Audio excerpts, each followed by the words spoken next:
Olá, boa tarde, sejam bem-vindos. Eu sou o Mauro Vedequim. Hoje é quinta-feira, dia 12 de maio. E o Verdade e Informação já está no ar. Vamos ver o que é destaque nesta quinta-feira. Processo de impeachment aberto. Senadores afastam presidente Dilma Rousseff. Em defesa dos animais. OAB apura denúncia sobre a morte de cadela em suposto ritual de magia negra. Sejam bem-vindos. Turismo de negócios deve ganhar força em Maceió.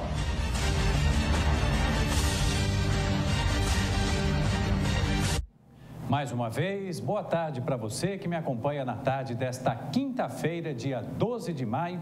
E daqui a pouco, todas as informações sobre o afastamento da presidente Dilma Rousseff. A modalidade de turismo de negócios e congressos deve ganhar ainda mais destaque em Maceió nos próximos anos. Hoje foi lançado um estudo inédito sobre o perfil do turista de negócios que deverá ajudar a capacitar o setor. O Fernando Palmeira traz agora os detalhes. O nosso turismo sempre em evidência. E aqui o Convention Bureau, com a Secretaria de Promoção do Turismo de Maceió, além de outros parceiros, querendo, através de pesquisas, melhorar cada vez mais a ocupação hoteleira em nossa capital. Eu estou aqui ao lado da Daniela Novis, que é a grande timoneira do Convention Bureau, e ela nos fala sobre pesquisa e sobre esses objetivos a serem alcançados. Na verdade, o Convention Bureau é uma entidade que reúne todas as entidades do setor de turismo, né? E a nossa grande preocupação é movimentar a economia da cidade, fazer com que Alagoas, Maceió cresça cada vez mais e o turismo tenha essa capacidade gerando empregos. E a ideia dessa união de esforços entre a Prefeitura de Maceió, através da Secretaria de Promoção ao Turismo e do Convention e das entidades que fazem parte, de fortalecer cada vez mais o segmento de eventos e negócios, já que nós somos um destino consolidado para o lazer, né? Olha, nós temos aí uma média de 39 eventos programados ainda para este ano. Exatamente, são eventos corporativos, técnicos, científicos, tem alguns eventos também com envolvimento cultural. E o interessante é que essa pessoa que vem para o evento, ele muitas vezes vem antes ou fica um pouco depois, e nada melhor do que conciliar trabalho com lazer, né? Então as pessoas vêm para trabalhar em Maceió e aproveitam de toda essa infraestrutura e atrativos que a cidade tem. Todo tipo de turismo, além do turismo do mar, das praias, nós temos também turismo de negócio. Tem pesquisas mostrando o perfil, inclusive, daqueles que nos procuram para esse tipo de evento. O nosso objetivo é justamente fortalecer e incrementar esse segmento aqui na cidade de Maceió. Então, nada melhor do que conhecer o perfil desse turista, ou seja, entender o que esse turista quer e quais as características de consumo que ele tem, para que a gente possa preparar melhor não só a cidade, mas também todos os produtos e serviços que são ofertados para esse público, que é um público formador de opinião e que é um público diferenciado. Com o Convention Bureau, essas parcerias todas, inclusive setor público e privado, vocês querem começar a construir uma série histórica de avaliações dos clientes, enfim, fazer as pesquisas e andar no caminho certo rumo ao sucesso do turismo. Exatamente. Quando a gente tem esses levantamentos, a gente consegue medir. Quando a gente mede, a gente consegue avaliar o que está certo, o que está errado e corrigir. Isso garante uma sustentabilidade e uma preocupação maior com a entrega desse produto Maceió para esse segmento corporativo de negócios. O turismo casa bem com gastronomia, dos entrevistados, 39% apontaram para a gastronomia. Exatamente, principalmente no público corporativo. Depois que as pessoas trabalham, 93% afirmam que a segunda opção que eles têm na cidade é busca de uma boa alimentação, e aí Maceió não fica nada a desejar. Nós temos excelentes restaurantes, uma gastronomia diversificada e de qualidade. A pesquisa ela é extremamente interessante porque ela pontua muitas questões que podem servir de insumo, não só para o setor público, mas também para o setor privado, para melhorar essa prestação de serviços para esse público, que se vocês olharem, é um público público que tem um alto índice de instrução, tem também uma renda que permite conhecer outras possibilidades de outros destinos aqui dentro do próprio estado de Alagoas, ou seja, é um público bastante interessante para a gente trazer para cá. Vamos falar em melhoria da ocupação hoteleira. A nossa hotelaria vai bem? A nossa hotelaria, indiscutivelmente, é uma das melhores do Nordeste, não só pelos hotéis novos que foram inaugurados nos últimos anos, mas as reformas que estão sendo feitas, uma preocupação constante com a qualidade dos serviços. Então, a gente costuma dizer, Maceió tem tudo fácil. Você tem um centro de convenções extremamente qualificado, perto da hotelaria, perto dos restaurantes, perto da orla mais bonita do Brasil. Quem é que não quer vir para cá, passear, tirar férias e trabalhar também? Centro de convenções, um grande equipamento, agora com climatização, mas está faltando uma coisa aí, que é o nosso terminal turístico. Olha, o Centro de Convenções de Maceió, ele é um excelente equipamento, é o nosso equipamento âncora, né, na verdade, para receber eventos, porque ele tem essa possibilidade. Muitos hotéis estão investindo em espaços para evento, então isso facilita e ajuda muito o nosso trabalho. E o turismo é isso, o bom é que não para. A gente vai cumprindo algumas etapas, algumas entregas vão sendo feitas, outras necessidades vão surgindo, e é isso que a gente vai garantindo a sustentabilidade desse destino, para que ele não seja um destino de moda, ele seja um destino que cada vez mais vai se complementando e se tornando um destino de excelência. Como é que está o trabalho do Convention com todas essas entidades para realizarmos o sonho de termos um terminal turístico no caso do Porto do Jaraguá? O Convention é uma entidade que reúne no seu conselho todas as entidades ligadas ao turismo, inclusive as duas secretarias. E o nosso papel é um papel de articulação entre o setor público e o setor privado, justamente para levar essas demandas. As secretarias, o governo municipal e o governo estadual são sempre atentos e cientes e com certeza devem estar analisando as melhores possibilidades para atender não só esse, mas outros pleitos também.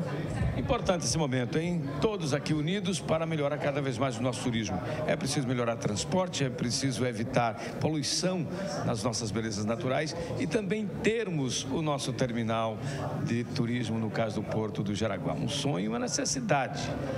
Aqui do Hotel Ritz Lagoa d'Anta, com as imagens de Flávio Santos, Fernando Palmeira para a TV Maracanã 25, da organização Arnold de Melo, na NET. Obrigado ao repórter Fernando Palmeira. E hoje, gente, todos vocês já sabem, hoje, 12 de maio, é um dia histórico para o Brasil.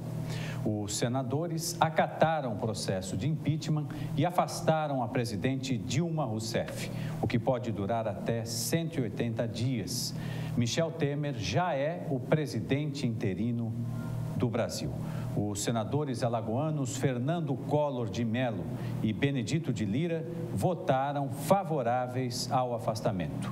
Já o presidente do Senado, Renan Calheiros, não votou justamente por ser presidente do Senado. Nós vamos acompanhar agora o que disse o senador por Alagoas, Fernando Collor de Mello. De um governo.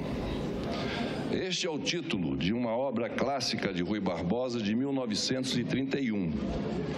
Nela, o autor afirma: todas as crises que pelo Brasil estão passando e que dia a dia sentimos crescer aceleradamente, a crise política, a crise econômica, a crise financeira, não vêm a ser mais do que sintomas, exteriorizações parciais, manifestações reveladoras de um estado mais profundo de uma suprema crise, a crise moral. Em 1992, esse trecho foi utilizado por Barbosa Lima, sobrinho, como introito à denúncia que apresentou contra mim. Ruínas de um governo. É a expressão de Rui Barbosa para invocar as crises que atingiram o Brasil nos anos 30.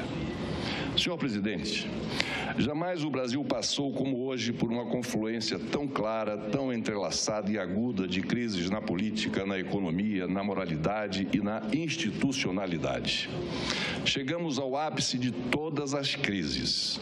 Chegamos às ruínas de um governo, às ruínas de um país. Este é o motivo pelo qual aqui e agora discutimos possíveis crimes de responsabilidade da Presidente da República. Não discutimos crimes comuns, isto é pacífico. A estes a Constituição reserva o juízo do Supremo Tribunal Federal. Ao Senado da República, cabem a pronúncia e o julgamento quanto aos crimes de responsabilidade. Esta é uma diferenciação importante. Aqui, julga-se responsabilidade.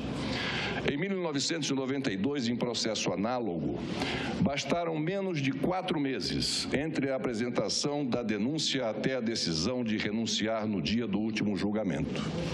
No atual processo, já se foram mais de 8 meses. A depender do resultado de hoje, mais 6 meses são previstos até o julgamento final. O rito é o mesmo, mas o ritmo e o rigor não. Basta lembrar, entre a chegada no Senado da autorização da Câmara até meu afastamento provisório, transcorreram 48 horas. Hoje, estamos há 23 dias somente na fase inicial nesta casa. O parecer da comissão especial que hoje discutimos possui 128 páginas. O mesmo parecer de 1992, elaborado a toque de caixa, continha meia página, com apenas 2 parágrafos. Isso mesmo, 2 parágrafos. O tempo é outro, senhor presidente. Em 1992, fui instado a renunciar, na suposição de que as acusações contra mim fossem verdadeiras. Mesmo sem a garantia da ampla defesa pelo Congresso, em todas as fases, me utilizei de advogados particulares. 2 anos depois, fui absolvido de todas as acusações do Supremo Tribunal Federal. Portanto, dito pela mais alta Corte de Justiça do país, não houve crime. Mesmo assim, perdi meu mandato e não recebi qualquer tipo de reparação. Pelo contrário, depois da renúncia, recorri ao próprio Supremo Tribunal para ao menos reaver os direitos políticos que me cassaram. Mesmo se tratando de matéria eminentemente constitucional, direitos políticos, alheia ao mérito do impeachment, o Supremo negou o mandado de segurança sob a alegação de que não cabia à Corte se pronunciar sobre decisão do Senado, ainda que tomada após minha renúncia. À época dessa apreciação, o ministro Paulo Brossard chegou a ser interpelado pelo ministro Moreira Alves. Este chamou atenção para a incoerência do voto de Brossard, já que em seu livro sobre impeachment, o ministro defendia a impossibilidade do julgamento após a renúncia e, em seu voto, se manifestava de forma inversa. Ao se defender, Brossard se limitou a dizer: ministro Moreira Alves, livro é livro, voto é voto. E para se justificar, assinalou: aspas, absolutória ou condenatória, justa ou injusta, sábia ou errônea, da decisão do Senado não cabe recurso direto ou indireto. Mas isto não é novidade. Todo órgão, seja de que natureza for, que decide em única ou última instância, decide inapelavelmente, acerte ou erre, encerra Brossard. Desculpem-me por voltar no tempo, mas o momento exige. Ainda na denúncia de 92, Lima Sobrinho pregava e até profetizava. Escreveu ele: nos regimes democráticos, o grande juiz dos governantes é o próprio povo. Representar o povo significa, nos processos de impeachment, interpretar e exprimir o sentido ético dominante diante dos atos de abuso ou traição da confiança nacional.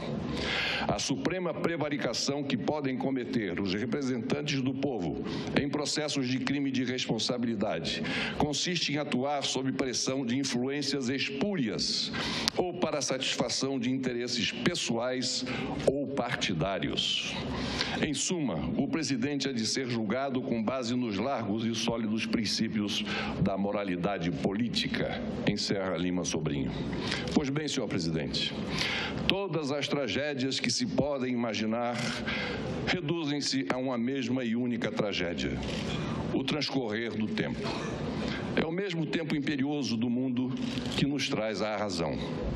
É nesta quadra de adversidade para uns e tragédias para outros que constatamos que o maior crime de responsabilidade está na irresponsabilidade pelo desleixo com a política, na irresponsabilidade pela deterioração econômica de um país, na irresponsabilidade pelos sucessivos e acachapantes déficits fiscais e orçamentários, na irresponsabilidade pelo aparelhamento desenfreado do Estado que o torna inchado, arrogante e ineficaz, na irresponsabilidade pela ação ou omissão perante obstruções da justiça. É crime de responsabilidade, senhor presidente, a mera irresponsabilidade com o país, seja por incompetência, negligência ou má-fé. Mas não foi por falta de aviso. Desde o início deste governo, fui ao longo dos anos a diversos interlocutores da presidente para mostrar os problemas que eu antevia e que desembocaram nesta crise sem precedentes. Falei na minha convicção, dentro da minha convicção, dos erros na economia, na excessiva intervenção estatal, nas imprudentes renúncias fiscais. Falei da falta de diálogo com o parlamento. Nos raros momentos com a presidente, externei minhas preocupações, especialmente quanto à sua reeleição, após a sua reeleição, quando sugeri a ela uma reconciliação de seu novo governo com seus eleitores e com a classe política. Sugeri que fosse à televisão pedir desculpas por tudo que se falou na campanha eleitoral, desmentido depois por seus próprios atos nos primeiros meses do atual mandato. Alertei-a sobre a possibilidade de sofrer impeachment, mas não me escutaram. Coloquei-me à disposição, ouvidos de mercador. Desconsideraram minhas ponderações, relegaram minha experiência. A autossuficiência pairava sobre a razão. Contudo, senhor presidente, reafirmo que, em amplo contexto, o todo dessa obra em ruína da atual administração tem também um pano de fundo ainda invisível para muitos: o sistema presidencialista adotado por nossa República. Lá se vão 127 anos de crises e insurreições, de revoltas e conflagrações, de golpes e revoluções. Suplantada a aristocracia imperial, superamos a oligarquia republicana. Convivemos com o estado de sítio, com o estado de exceção. Enfrentamos ditaduras civil e militar e ainda hoje estamos em processo de redemocratização. Sob o presidencialismo, usufruímos tão somente de espasmos da democracia. Não há mais como sustentar um sistema anacrônico, contaminado e deteriorado em sua essência, em sua prática e nos exemplos traumáticos de nossa República. Basta dizer que de 1926, com Arthur Bernardes, até 2011, com Lula, nenhum presidente da República transmitiu o cargo a seu sucessor sob as mesmas regras que recebeu do antecessor, tendo eles cumprido integralmente seus respectivos mandatos. Pelo visto, aquelas exceções serão mais uma vez quebradas, recomeçando um novo ciclo de instabilidades. Não podemos mais rechear nossa história com deposições, suicídio, renúncias e impedimentos. Não existe fórmula mágica dentro do nosso presidencialismo, ainda mais com uma lei nos moldes da 1079, a ressurrecta, que dá margem a permanentes ameaças a qualquer governo. Não há como recuperar esse modelo de coalizão, de cooptação e fisiologismo que envergonham a classe política. Enfim, não há como continuar tentando formar um número salvador simplesmente somando zeros. Os partidos, mais do que votar, precisam formular políticas. Por tudo isso, o sistema está em ruínas. E ruínas, senhor presidente, demandam reconstrução. Reconstrução requer determinação que, por sua vez, exige conscientização e admissão da verdade. Há 11 anos vimos o choro de parlamentares decepcionados com as agruras e a verdade crua de um partido. Hoje, envoltos em tormentos muito piores, não vemos sequer uma lágrima. uma lágrima de constrangimento que seja. Ao contrário, o que se vê é a defesa rouca, cega, mouca e intransigente. Entre retóricas e evidências, entre quimeras e realidades, entre golpe e a farsa do golpe, apesar de tudo e por tudo isso, a população brasileira evoluiu na participação política. Mas admitamos, senhoras e senhores senadores, regredimos no agir da política. Reafirmo, uma nova política precisa se estabelecer, seja qual for o resultado de hoje. Precisamos virar esta página, repensar e instituir a política pela qual a sociedade clama. O atual processo de impeachment nada mais é do que a tentativa de, a partir do passado, aplainar o presente para decantar o futuro. Um futuro em que precisaremos conciliar uma altiva e corajosa voz de comando do Executivo com a moderadora e conciliadora voz do Legislativo. Para concluir, reproduzo o trecho do livro Collor Presidente, do historiador Marco Antônio Villa, que está prestes a lançá-lo. Novamente peço a compreensão por retornar ao 92. Mas a lucidez do texto reflete o que aqui vivemos. Diz o autor, e aqui abro aspas: fatos posteriores, já no século XXI, amplificaram o significado da ação ou inanição de Fernando Collor no auge da CPI e da denúncia na Câmara dos Deputados por crime de responsabilidade. Ele respeitou as solicitações dos parlamentares, encaminhou através do Banco Central e da Receita Federal toda a documentação solicitada, cumpriu as determinações legais, não coagiu o Supremo Tribunal Federal e respeitou a Constituição. Isso tudo em meio ao maior bombardeio midiático de nossa história e tendo de conviver com uma acelerada tramitação da denúncia e depois do processo, que criou obstáculos à plena defesa. Aceitou o afastamento e se preparou para a defesa no Senado. Perdeu. Buscou reparações na Justiça, defendeu-se em vários processos e acabou absolvido em todos eles, os que envolviam atos quando do exercício da presidência da República. A renúncia de Fernando Collor, o impeachment nunca ocorreu, deu a ilusão de que as instituições forjadas pela Constituição de 88 tinham passado no teste. Ledo engano. Acontecimentos posteriores e mais graves demonstraram que a consolidação do Estado democrático de direito é um longo processo, tarefa de várias gerações. A crise de 92 não passou de um momento de ampla e complexa rearticulação das elites política e econômica no interior do Estado, posicionando-se para embates que acabaram sendo travados ainda na última década do século XX e no início do século XXI por aqueles que tinham quadros, mais do que programas, para gerir a coisa pública. Encerro, senhor presidente, dizendo: a história me reservou este momento. Devo vivê-lo no estrito cumprimento de um dever. Porém, inspiro-me no ensinamento de Holbach. Tudo nos prova que a cada dia nossos costumes se abrandam, os espíritos se esclarecem e a razão conquista terreno. Muito obrigado, senhor presidente. Agradecemos também aqui da TV Mar o pronunciamento aí do senador Fernando Collor, e é importante registrar para você que está ligando a TV agora que o Senado afastou a presidente Dilma Rousseff hoje, e neste momento o atual presidente interino do Brasil já é o ex-vice-presidente Michel Temer. Eu gostaria de registrar que, após receber a intimação confirmando o afastamento, a presidente Dilma Rousseff disse que cometeu erros, mas não crimes. É importante também registrar que o agora presidente interino Michel Temer já divulgou oficialmente os seus ministros. Então ele já tem a equipe formada e começa a atuar. Vale dizer que esse processo no Senado pode durar aí um prazo máximo de 180 dias, são 6 meses, esse é o prazo máximo para a duração do processo. Nós vamos agora então para um rápido intervalo, não sai daí não, porque daqui a pouquinho tem Viderlan Araújo ao vivo. Os detalhes já já.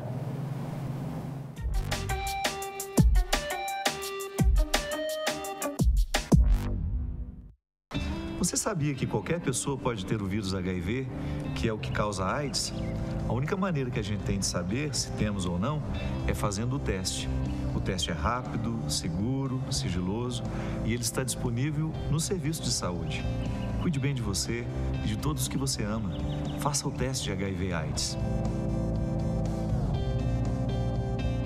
Apoio Organização Arnon de Melo. Tem coisa na vida que a gente nunca esquece. Como aquele café quentinho pela manhã, o abraço apertado daquele velho amigo, a criançada brincando no final da tarde, o cuscuz maravilhoso que a gente sempre quer mais. O nascimento do terceiro filho, celebrado igualzinho ao primeiro. Aquele bolo quentinho e delicioso para comemorar a formatura da sua filha. É difícil esquecer desses bons momentos. Mais difícil ainda é esquecer os sabores que marcaram esses bons momentos. Coringa, forte como o povo nordestino.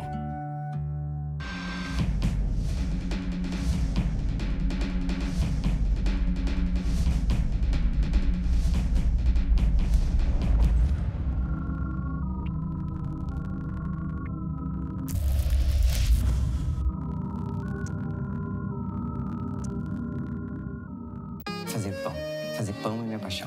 Há muito tempo queria ter o meu próprio negócio. Porque você trabalhar com o que você gosta é diferente. E eu sempre tive muito talento para gestão financeira. Ninguém abre uma padaria por ter talento em finanças. Para isso existe o Sebrae, para ajudar na gestão do seu negócio. Palestras, cursos, consultorias, tudo na medida para você. Tem uma microempresa? Faça um grande negócio. Procure o Sebrae. Nos preparamos com excelência, cuidamos de cada detalhe, trabalhamos duro, nos especializamos em fazer o bem. E isso nos trouxe reconhecimento. A Santa Casa foi eleita uma das 4 melhores empresas de saúde do Brasil pela revista Isto é Dinheiro, em 4 categorias. E é a primeira em sustentabilidade financeira. Santa Casa de Maceió. Fazer o bem transforma vidas. Fazer bem feito traz reconhecimento. Responsável técnico Dr. Arthur Gomes Neto, CRMAR 2503. Mais de 50% vendido em apenas 2 meses. Venha descobrir por que o Riacho Doce Beach Residência conquistou tantas pessoas. Visite o decorado e conheça um empreendimento com infraestrutura incomparável, serviços exclusivos e 100% de apartamentos com vista para o mar. Riacho Doce Beach Residência. É para investir, é para morar, é para veranear. Construção e incorporação teto e rapa. Investir no jovem alagoano é prioridade para o governo de Alagoas. A educação tem pressa para mudar. Alagoas começa o ano letivo com 14 escolas em tempo integral funcionando. 31 ginásios poliesportivos estão em construção. 70 escolas estão sendo reformadas e os profissionais da educação estão sendo valorizados. Essa é a nova atitude por uma nova Alagoas. Trabalhando sério, a gente chega lá.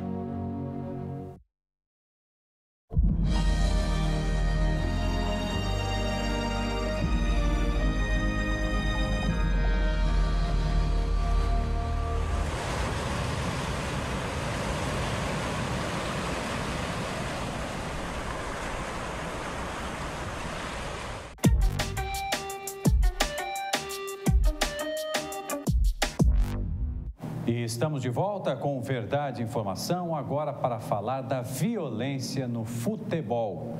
Após o final triste do clássico entre CSA e CRB, que terminou com a invasão do campo e muita violência, o Conselho Estadual de Segurança Pública se reuniu na manhã desta quinta-feira em sessão extraordinária. Os detalhes estão na reportagem de Viderlan Araújo. Representantes do Tribunal de Justiça, Ministério Público Estadual, Secretaria de Estado da Segurança Pública e Federação Alagoana de Futebol estiveram reunidos na sede do Palácio República dos Palmares, com o Conselho de Segurança Pública para apresentar alternativas e definir ações de combate à violência nos estádios de futebol de Alagoas. A reunião foi provocada por causa dos atos de violência provocados por torcedores de CSA e CRB que entraram em confronto no gramado do estádio Rei Pelé no fim da partida do último domingo. domingo pela final do Campeonato Alagoano. Nós temos uma reunião onde existe pontos onde todos que lá estavam concordam, como a extinção das torcidas organizadas, como clássico de torcida única, como a questão da fiscalização de número de ingressos vendidos. Então, assim, nós temos um posicionamento de reavaliar a presença da Polícia Militar, até onde a Polícia Militar deve estar dentro dos estádios. Evidentemente que isso é um processo que vai levar um tempo, mas temos que envolver todos na segurança dos estádios. A reunião do Conselho de Segurança teve o intuito de ampliar a linha de combate com as torcidas organizadas. Algumas medidas foram apresentadas e aspectos como a possibilidade de privatizar a segurança nos estádios de Alagoas, melhorias nas condições estruturais do estádio Rei Pelé, como reforma no fosso, extinção das torcidas organizadas e também torcida única, acabaram sendo apresentadas pelas lideranças ligadas à segurança pública do Estado.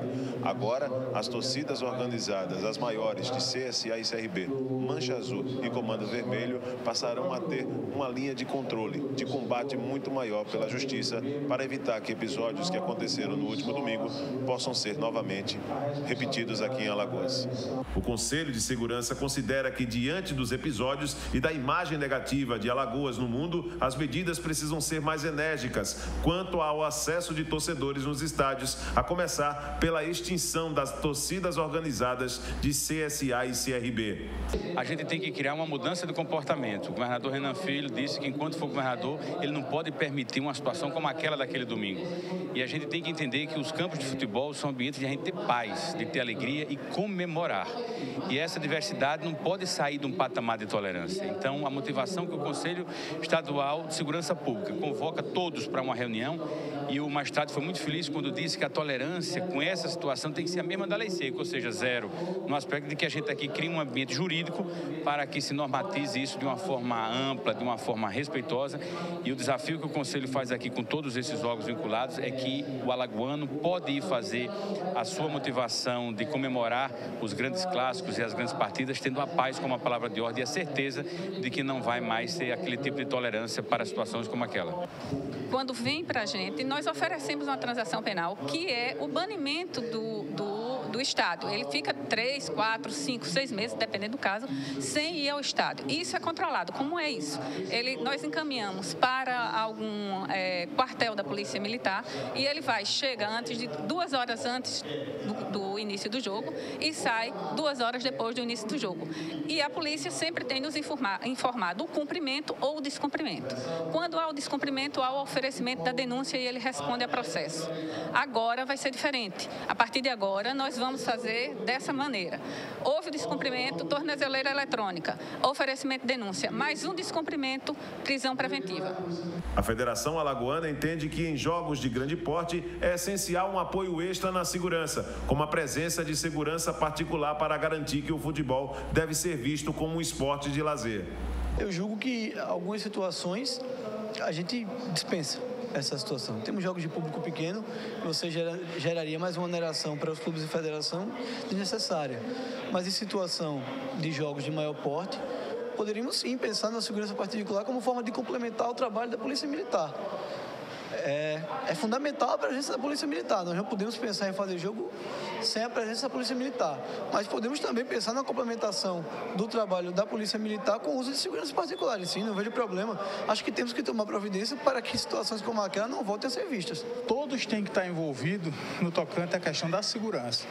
Nós não podemos atribuir à Polícia Militar, à segurança pública, ele como o único responsável da segurança desses eventos.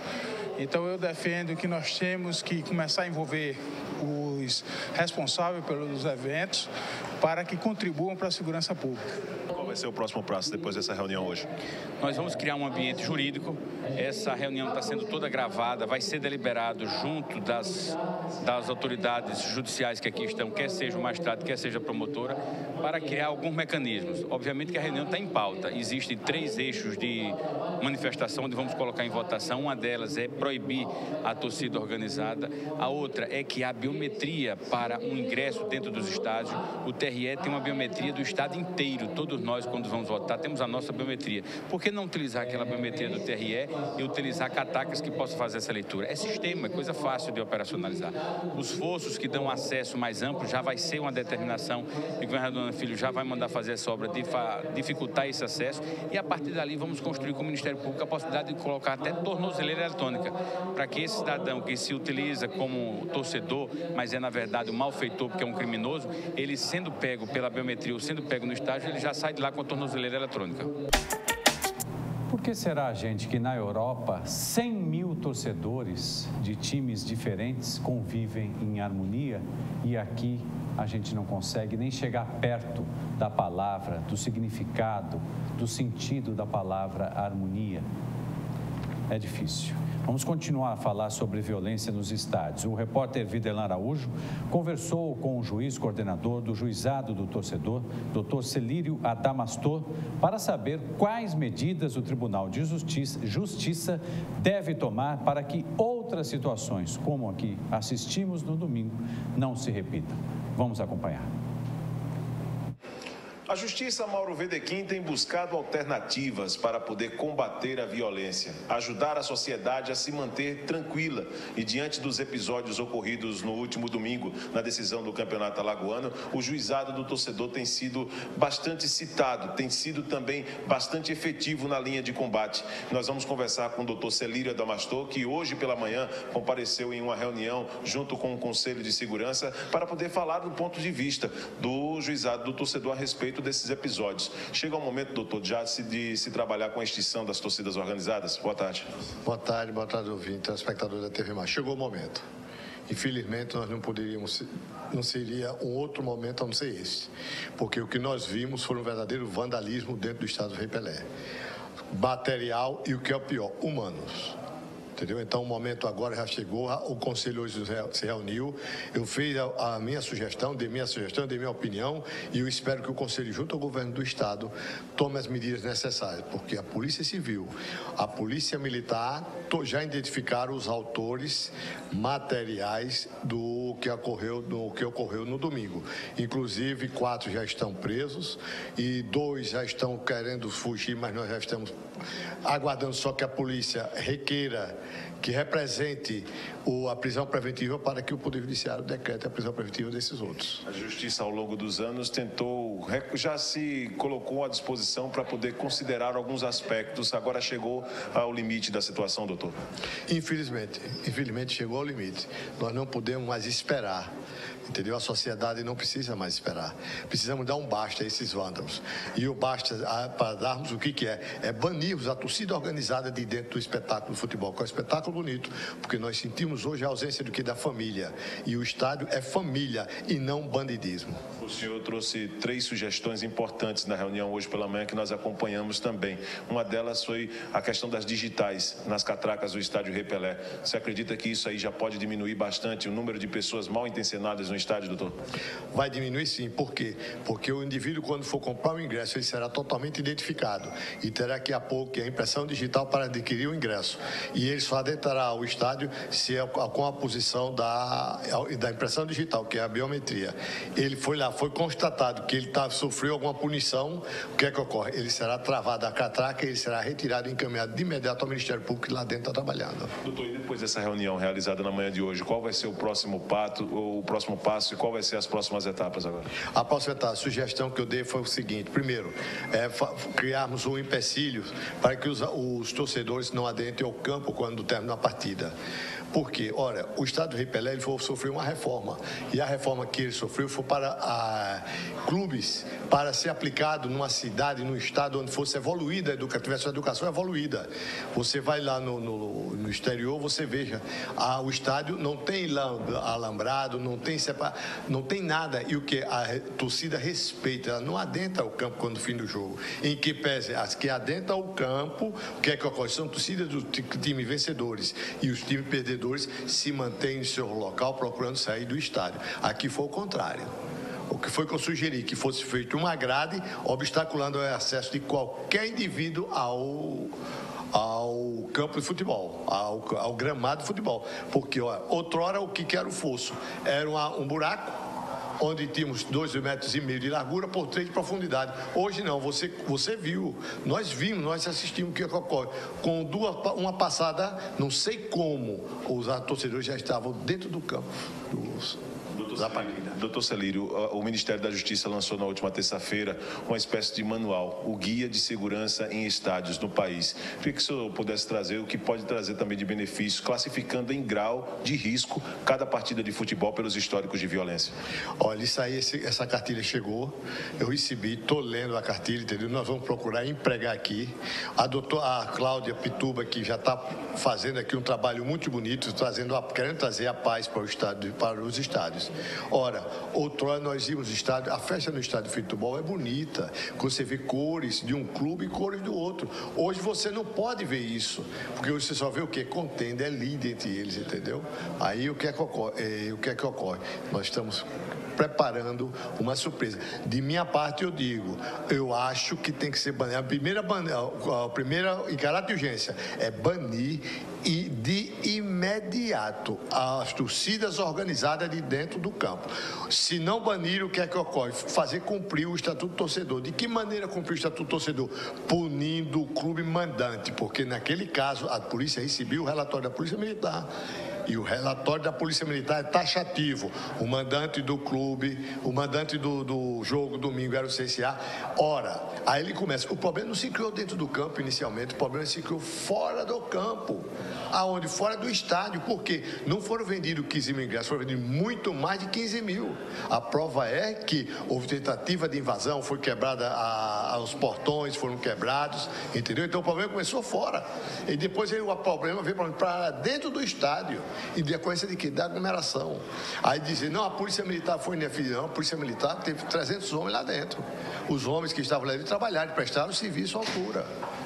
Entendeu? O que é que precisa? Nós precisamos ter um povo educado. Como as torcidas organizadas não querem ser educadas, então teremos que banir do estádio de futebol. E vamos ter que banir de qualquer maneira. Uma última colocação, doutor Celírio. Qual a mensagem que o senhor deixa para o telespectador como representante do povo e aquele também que detenha o conhecimento das leis do país? Qual o recado que o senhor deixa para os nossos telespectadores?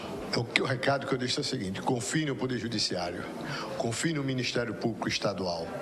Ambos estão trabalhando conjuntamente e eu garanto que eles darão uma resposta de imediato à sociedade. Só basta o Ministério Público receber o inquérito, recebendo o inquérito ele vai fazer análise, vai enquadrar aqueles vândalos, entendeu? E eu garanto a vocês, garanto à sociedade local, o Poder Judiciário não fechará os olhos, pelo contrário. Muito obrigado ao doutor Celírio Adamastor. Está aí o recado, um trabalho forte que a Justiça está realizando. Doutor Celírio Adamastor, que é juiz, coordenador do Juizado do Torcedor, e que trouxe essas informações importantes, ainda acrescentando essa reunião que nós acompanhamos na manhã de hoje no Conselho de Segurança, que teve também a presença de diversas autoridades no Palácio República dos Palmares. Com imagens de Chico Nogueira, eu volto com você nos estúdios. Mauro Vedequim.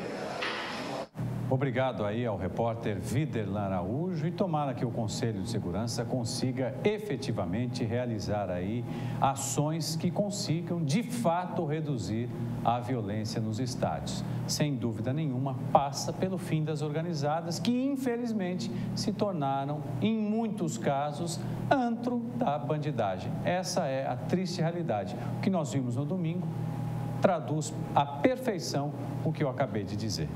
Vamos para mais um intervalo, mas não sai daí não, porque na volta tem uma história, olha, uma história terrível de uma mulher que teria matado o próprio cachorro num ritual de magia negra.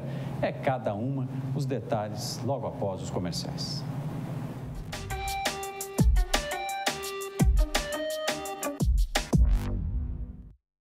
Você sabia que qualquer pessoa pode ter o vírus HIV, que é o que causa AIDS? A única maneira que a gente tem de saber se temos ou não é fazendo o teste. O teste é rápido, seguro, sigiloso e ele está disponível no serviço de saúde. Cuide bem de você e de todos que você ama. Faça o teste de HIV/AIDS. Apoio Organização Arnon de Melo. Você sabe o significado dos 5 R's da educação ambiental? Fique sabendo. 5 ações para um futuro melhor. 5 práticas para uma vida sustentável. Essa história teve início nos anos 70 do século passado, quando as questões ambientais começavam a preocupar muita gente. Assim, criou-se o conceito dos 3 R's. O primeiro R é reduzir. Isso mesmo, reduzir o consumo, comprar só o necessário e escolher produtos com maior durabilidade. O segundo R é reutilizar, ou seja, usar um produto mais de uma vez para outro fim. Quer um exemplo? Quando acabar o doce de um pote de vidro, você pode usar a embalagem para guardar outra sobremesa. O terceiro R é reciclar. Nem todo material pode ser reciclado, mas o plástico, o metal, o papel e o vidro, por exemplo, podem ser separados e transformados outra vez pela indústria, diminuindo a extração de matéria-prima da natureza. Mas o tempo foi passando e pesquisadores e ambientalistas viram a necessidade da colaboração de mais 2 R's. O quarto R é recusar. Sim, recusar produtos fabricados sem respeitar a natureza ou que prejudiquem o meio ambiente. E por fim, o quinto R, o R de repensar. Precisamos sempre refletir sobre os nossos hábitos de consumo e adotar práticas sustentáveis.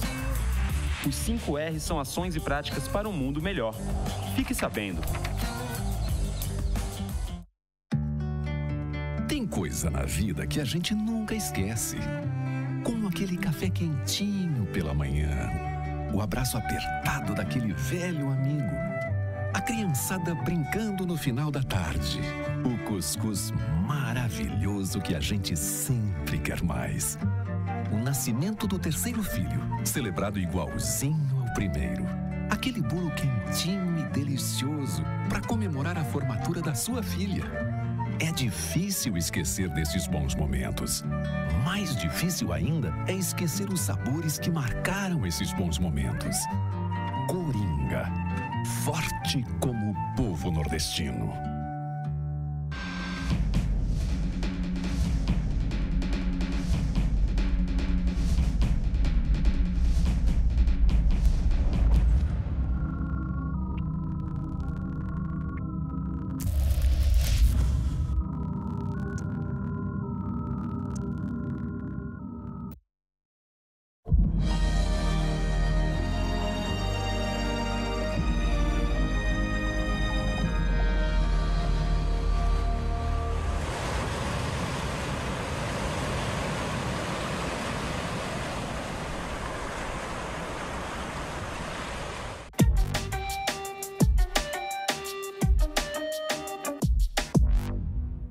Voltamos com verdade e informação, com uma história que tem ganhado aí as manchetes e muita repercussão. A Comissão de Bem-Estar Animal da OAB Alagoas apura a denúncia de moradores de um conjunto no Tabuleiro de Martins sobre a morte de uma cadela. Esse animal teria sido morto num ritual de magia negra. Quem traz os detalhes é o repórter Viderlan Araújo. Ontem você acompanhou na programação da TV Mar Canal 25 uma matéria de que uma senhora residente na parte alta de Maceió que teria cometido um ato, uma agressão contra uma cadela. E isso acabou levando também uma manifestação, provocou a OAB, que através da Comissão de Bem-Estar Animal vai se manifestar a respeito desse assunto agora nessa entrevista conosco, porque nós vamos conversar com a Rosana Jambo, ela que é presidente da comissão da OAB, e explica inicialmente para nós como a OAB recebeu mais um fato de agressão animal aqui em Maceió. Bom, esse fato saiu na mídia, nós tomamos conhecimento justamente por conta disso, porque saiu no jornal, e a OAB procurou saber através de testemunhas que tinham presenciado o fato.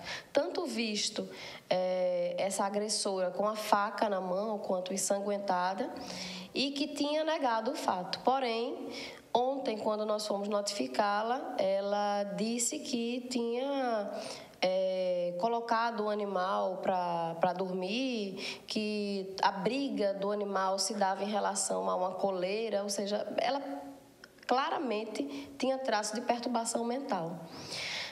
Nos xingou bastante e realmente deu para perceber que ela tinha cometido todos os atos praticados pelos relatos que nós ouvimos a respeito dela. A respeito disso, o que dizem os vizinhos, hein, Rosana? Olha, os vizinhos falaram que ela já vem cometendo esses atos há algum tempo. Por sinal, essa cadela, de acordo com esses relatos, vinha levando uma facada por noite. E a cadela gritava, os vizinhos achavam que ela tinha batido na cadela, a cadela ficava choramingando, mas pelos cortes que depois foram verificados no corpo da cadela, seria uma facada por noite e ela já vinha morrendo há mais de uma semana. Essa senhora, ela tinha práticas reiteradas de sacrifício animal. Algumas pessoas disseram que ela estava envolvida com magia, feitiçaria e fazia sacrifícios nos animais. Captava gatos e cadelas, de preferência prenha, para que pudesse abrir o ventre do animal, retirar os filhotes, enforcar, como numa espécie de sacrifício, e verificar quanto tempo essa cadela agonizava até a sua morte. E será instaurado um inquérito, Rosana? Isso é uma coisa tão grave e eu acredito assim que mexe com qualquer pessoa. Vocês da OAB, vocês se sentem surpresos também com esse grau de periculosidade dessa senhora? Essa senhora, ela é perigosa tanto para os animais quanto para as pessoas. Todos os vizinhos estão muito temerosos, porque é uma pessoa que faz um ato de atrocidade desse, com uma cadela que estava prenha. Que diziam, inclusive, a filha dela chegou a dizer que esse animal era muito bem tratado antes, mas que a partir do momento que a mãe começou a lidar com magia negra, começou a proceder com os maus tratos em relação a essa cadela. Nós ficamos estarrecidos, sim, com todas as histórias de maus tratos que nós ouvimos, mas ontem essa realmente foi de despedaçar o coração da gente, porque os vizinhos chorando muito, a pessoa que socorreu, o senhor Odilon Ferreira, viu a cadela ainda com vida e no relato dele ele começou a chorar. Ele disse: doutora, ela estava morrendo com facadas no corpo inteiro, estava inclusive queimada e ela ainda teve forças para se levantar, lamber a minha mão como sinal de agradecimento e morrer. Tudo isso porque a dona, né, a tutora, que deveria cuidar desse animal, zelar por ele, procedeu com esse esfaqueamento. Tanto coisa triste, viu? Difícil que seja, não importa. O que importa é que houve um crime e ela vai responder por esse crime. E é esse o intuito da OAB, cobrar para que ela responda por isso. Então vai ser instaurado já um inquérito e que tipo de sanções ela pode responder? Nós preparamos já uma queixa-crime para encaminhar à polícia. Isso até amanhã, mais ou menos, porque essa queixa-crime tem que ser assinada também pela presidente da OAB, a Fernanda Marinella. E a partir do momento que ela assinar, nós encaminhamos a queixa-crime diretamente para a polícia. Vou conversar com o delegado para saber os próximos procedimentos. Então, ela será processada. Se ela, por um acaso, tiver algum problema mental, que acho eu que realmente tem, vou conversar hoje, às 14 horas, com a filha dela e com o genro, porque eu notifiquei essa senhora, o nome dela é Marlene, conhecida também como Morena, para que ela fosse até a OAB e se explicasse, não eximindo ela de nenhum tipo de responsabilidade, até porque com os dados que nós iríamos coletar diretamente dela e com as fotos que nós já tínhamos, nós encaminharemos tudo junto à polícia para que ela seja processada. Então, seria, sim, aberto o inquérito e encaminhado posteriormente para o promotor criminal para ser o substituto da ação e entrar com ação contra ela. Muito obrigado, Rosana. Rosana Jambo, que é presidente da Comissão de Bem-Estar Animal da Ordem dos Advogados do Brasil, seccional Alagoas, que se manifestou está tomando providência nos aspectos jurídicos contra essa senhora com o nome de Marlene, conhecida na parte alta como Morena, e que teria cometido esses crimes, né? Um histórico longo que tem de crimes contra animais aqui em Maceió. Imagens de Chico Nogueira, Viderlan Araújo para a TV Mar, canal 25 na NET. Obrigado aí ao repórter Viderlan Araújo. Ao que tudo indica, infelizmente, essa senhora é conhecida como Morena, vinha praticando essas barbaridades há tempos com outros animais diversas vezes. Isso vai ser apurado e, é claro, é uma história que choca a todos nós. Gente, muito obrigado pela companhia. Está terminando o Verdade e Informação desta quinta-feira. Continue com a gente, vá ao Facebook da TV Mar, baixe o aplicativo da TV Mar, que tem muita coisa legal e ainda vem muita novidade por aí. Continue com a gente, que nós estamos firmes aqui fazendo o melhor trabalho para você aí em casa. A gente volta a se encontrar amanhã, sexta-feira, 1h30 da tarde, aqui no Verdade e Informação. Tenha um excelente dia, tudo de bom e até amanhã. Tchau, tchau.